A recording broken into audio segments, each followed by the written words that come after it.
বন্ধুরা, এই পৃথিবীতে অনেক দেশ আছে যেখানে সব কিছু আছে, কিন্তু আজ আমরা আপনাদের সেই দেশ সম্পর্কে বলতে যাচ্ছি। এটি বিশ্বের একমাত্র দেশ যার নিজস্ব সেনাবাহিনী বা নিজস্ব কোনো মুদ্রা নেই।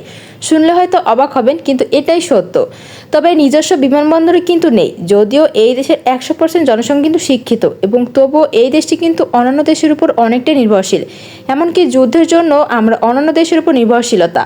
বন্ধুরা, আমরা ইউরোপের অবস্থিত কিন্তু সুন্দর একটি দেশ, যে দেশ সম্পর্কে কিন্তু হয়তো আপনারা সবাই জানেন, কিন্তু এই দেশটির আসল রহস্য হয়তো আজও আপনাদের কাছে অজানা। তবে বন্ধুরা, এই দেশটি কিন্তু জনসংখ্যার দিক থেকে অনেকটাই ছোট, কিন্তু এই দেশে কিন্তু নারীদের সংখ্যা অনেকটাই বেশি। এই দেশটি কিন্তু এত বিখ্যাত হয়েছে শুধুমাত্র নারীদের জন্য। তবে এই দেশে সবাই কিন্তু অনেক পরিশ্রমী হয়ে থাকে। এদেশে কিন্তু সবাই বিপুল পরিমাণে পরিশ্রম হয় বলে কিন্তু দেশটি আজও উন্নতির শিখরে পৌঁছে গিয়েছে। তবে এই দেশে কিন্তু অনেক পর্যটকদের কাছে স্বপ্নময় একটি দেশ। এই দেশটির চারপাশে কিন্তু অনেক দ্বীপ নিয়ে দেশটি গঠিত। তবে এই দেশটি কিন্তু অনেক বরফও দেখতে পাওয়া যায়। এই দেশের চারদিকে কিন্তু আরো বরফে খেলা করতেও দেখা যায়। অনেক গ্রাম্য পরিবেশের মধ্যেও কিন্তু চারিদিকে ঘরবাড়ি সব বরফে ঢাকা থাকে।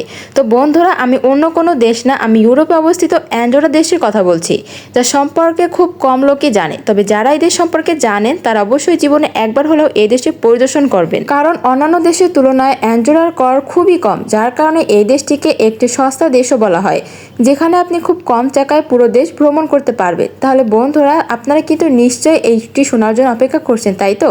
তো আজকে কিন্তু আন্ডোরা দেশটি ঘুরে দেখা যাক। তো চলুন বেশি কথা না বলে আজকের ভিডিওটি শুরু করা যাক। তার আগে আমাদের একটি ছোট্ট রিকোয়েস্ট, আপনি যদি আমাদের এই ছোট্ট চ্যানেলটিতে নতুন হয়ে থাকেন তাহলে কিন্তু অবশ্যই চ্যানেলটি সাবস্ক্রাইব করে আমাদের পাশে থাকবেন। আপনাদের একটি সাবস্ক্রাইব কিন্তু আমাকে অনেক উৎসাহিত করে একটি ভিডিও তৈরি করার জন্য। তো আমার পাশে থাকার জন্য অনেক অনেক ধন্যবাদ। বন্ধুরা, আন্ডোরা কিন্তু যাকে আনুষ্ঠানিকভাবে আন্দোলনত প্রিন্সেসই বলা হয়, দুটি বৃহৎ দেশের সীমানা বেষ্টিত, পশ্চিমে স্পেন এবং উত্তরে ফ্রান্স। যদি আমরা অ্যান্ডোরার আয়তনের কথা বলি তাহলে কিন্তু এই দেশটি বিশ্বের 16তম ক্ষুদ্রতম একটি দেশ। এছাড়াও কিন্তু অ্যান্ডোরাতে ইউরো ব্যবহার করা হয়, তবে এটি কিন্তু ইউরোপীয় ইউনিয়নের সদস্য নয়, কারণ এটি একটি খুব ছোট দেশ যেখানে কিন্তু 80,000-এর কম লোক বাস করে, যার জন্য কিন্তু নিজস্ব মুদ্রা ব্যবস্থা বজায় রাখা আর্থিকভাবে কঠিন হবে। যার কারণে কিন্তু অ্যান্ডোরা ইউরোপে তার মুদ্রা হিসেবে গ্রহণ করে, যার ফলে ইউরোপীয় দেশগুলির সাথে বাণিজ্য করা সহজ হয় এবং পর্যটন কিন্তু অনেকটাই বৃদ্ধি পায় দেশটিতে।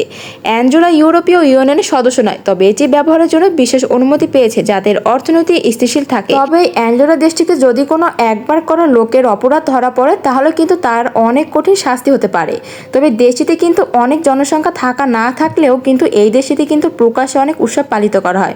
তবে প্রকাশ্যে কিন্তু এই দেশটিতে খুবই কম মদ পান করা হয়। তারপরেও যদি অনেকেই নারীরা কিন্তু মদ পান করতে পারে, এখানে কিন্তু কেউ বাধা দিতে পারবে না, কিন্তু মদ খেয়ে কোনো রকম মাতলামি করা যাবে না দেশটিতে। তো বন্ধুরা, এই ছিল আমার আজকের ভিডিও। আপনাদের কাছে ভিডিওটি কেমন লাগলো অবশ্যই কিন্তু কমেন্ট করে জানাবেন। সবাই ভালো থাকবেন, সুস্থ থাকবেন। ধন্যবাদ, দেখা হচ্ছে আপনাদের সাথে।